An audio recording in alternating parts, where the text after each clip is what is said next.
Assalamualaikum warahmatullahi wabarakatuh. Halo teman-teman, perkenalkan nama saya Nini Lestari. Di sini saya dari Prodi Manajemen Pendidikan Islam semester 4.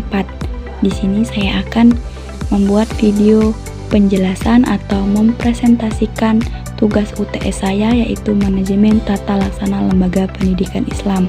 Mari kita simak sama-sama ya teman-teman. Untuk poin yang pertama, di sini saya akan menjelaskan latar belakangnya terlebih dahulu, yaitu manajemen ketatalaksanaan lembaga pendidikan Islam merupakan suatu pendekatan atau cara yang berkaitan dengan pengelolaan secara efisien dan efektif terhadap berbagai aspek di dalam lembaga pendidikan. Tujuannya agar dapat memberikan pelayanan pendidikan yang baik. Untuk poin yang kedua, yaitu masuk pengertian manajemen tata laksana. Di sini saya akan menjelaskannya. Manajemen ketatalaksanaan lembaga pendidikan Islam merupakan suatu pendekatan yang berkaitan dengan pengelolaan secara efisien dan efektif terhadap berbagai aspek di dalam lembaga pendidikan. Beberapa aspek penting yang terkait dengan manajemen ketatalaksanaan lembaga pendidikan Islam diantaranya untuk yang pertama yaitu perencanaan, yang kedua pengorganisasian, yang ketiga pelaksanaan, dan yang keempat yaitu pengawasan. Dari poin keempat tersebut, di sini saya akan menjelaskan satu persatu. Untuk yang pertama, perencanaan. Perencanaan yang meliputi kegiatan mengidentifikasi tujuan dan misi lembaga pendidikan. Untuk yang kedua yaitu pengorganisasian. Pengorganisasian yang meliputi menentukan struktur organisasi yang efektif. Dan untuk yang ketiga yaitu pelaksanaan. Pelaksanaan ini dilakukan dengan melaksanakan rencana dan kebijakan yang telah ditetapkan. Dan yang keempat yaitu yang terakhir, pengawasan. Pengawasan ini dilakukan dengan cara memonitor pelaksanaan kegiatan sehari-hari, melakukan evaluasi terhadap pencapaian tujuan pendidikan. Nah, teman-teman, dari keempat aspek tersebut, di sini juga ada beberapa poin untuk manajemen ketatalaksanaan lembaga pendidikan. Untuk yang pertama yaitu ada perencanaan strategis, yang kedua ada manajemen sumber daya manusia atau SDM, yang ketiga ada struktur organisasi, yang keempat ada pengelolaan sarana dan prasarana, yang kelima ada pemantauan dan evaluasi, dan yang keenam yang terakhir pengembangan kurikulum dan pembelajaran alam. Untuk yang selanjutnya yaitu mutu layanan pendidikan. Layanan pendidikan yang baik seharusnya dilakukan dengan berbagai hal. Di antara langkah-langkah tersebut adalah yang pertama, menciptakan suatu lingkungan pembelajaran yang mendukung. Yang kedua, merangsang semangat keunggulan dan pemikiran rasional pada siswa, pendidik, dan staf kependidikan. Yang ketiga, meningkatkan keterlibatan dan keseriusan seluruh anggota komunitas sekolah. Dan untuk layanan pendidikan ini juga terdiri dari A. Perencanaan mutu layanan pendidikan, B. Pengendalian mutu layanan pendidikan, dan yang C yang terakhir, perbaikan mutu layanan pendidikan. Dari ketiga poin tersebut, di sini saya akan menjelaskan. Untuk yang A, perencanaan mutu layanan pendidikan. Jadi di sini adalah aspirasi atau tujuan yang diinginkan atau dicapai di masa yang akan datang. Untuk yang B yaitu pengendalian mutu layanan pendidikan. Maksud dari pengendalian mutu layanan pendidikan ini merupakan proses atau memastikan bahwa aktivitas sebenarnya sesuai dengan aktivitas yang direncanakan. Untuk yang terakhir yang C yaitu perbaikan mutu layanan pendidikan. Maksud dari perbaikan mutu layanan pendidikan ini yaitu kegiatan inti yang dilakukan dalam proses perbaikan adalah penyusunan rencana tindak lanjut. Untuk poin yang selanjutnya yaitu tingkat keefektifan manajemen sarana pendidikan.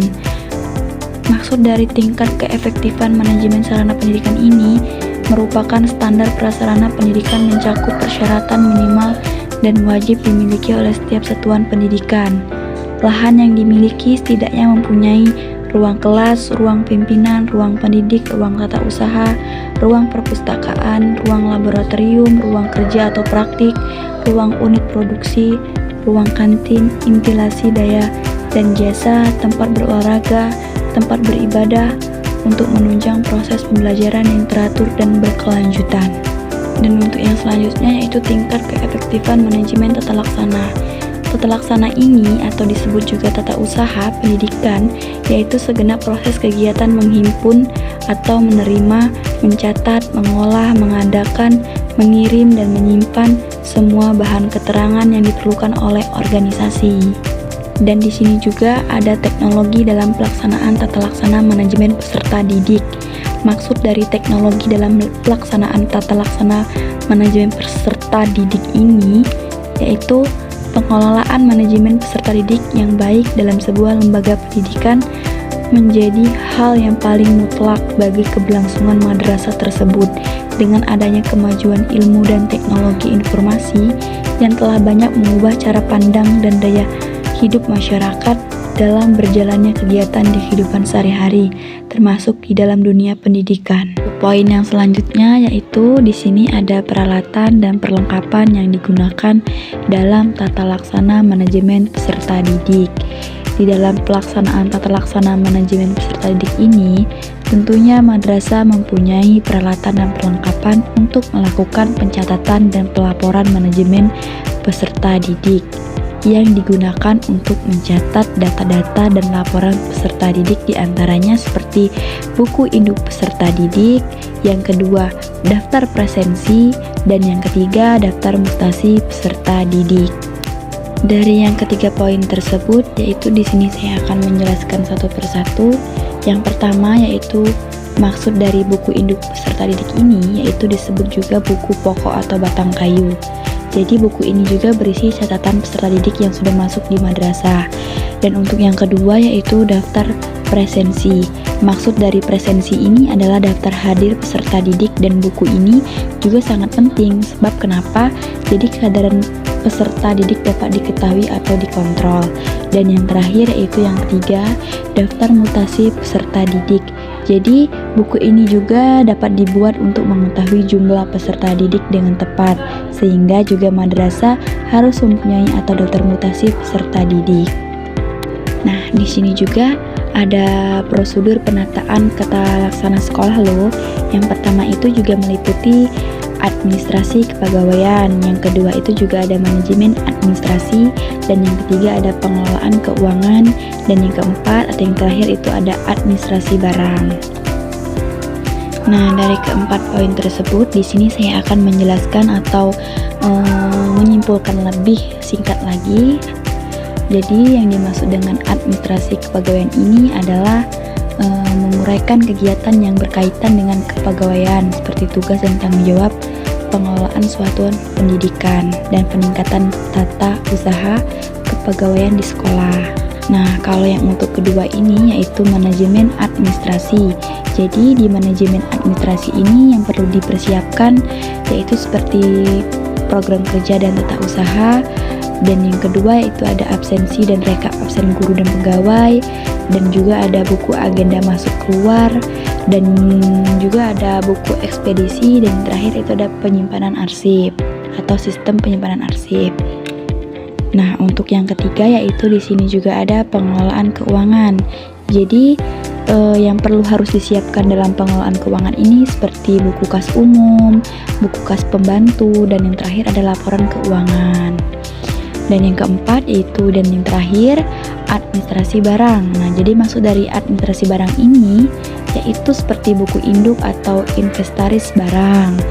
Dan juga ada buku non-inventaris, buku yang mencatat barang-barang yang habis atau habis pakai gitu kan, baik dari pembelian maupun bantuan. Dan yang ada juga buku pemeliharaan atau buku yang mencatat tentang barang-barang inventaris yang diperbaiki. Jadi untuk poin yang terakhir yaitu di sini juga ada konsep administrasi tata laksana sekolah. Jadi konsep ini juga memiliki tujuan di mana sekolah diberikan otonomi untuk mengurus rumah tangganya. Jadi dengan harapan bahwa hal ini akan meningkatkan kualitas dan relevansi pendidikan yang disediakan kepada siswa. Nah, untuk administrasi sekolah juga menurut Ngalim Purwanto ini juga yang pertama ada manajemen berbasis sekolah atau MBS, yang kedua juga ada partisipasi stakeholder, dan yang ketiga ada pengelolaan sumber daya, dan yang keempat ada peningkatan kualitas pendidikan. Nah, jadi dari 4 poin tersebut nanti saya akan jelaskan satu persatu. Nah, di sini saya akan menjelaskan untuk yang pertama yaitu manajemen berbasis sekolah atau MBS.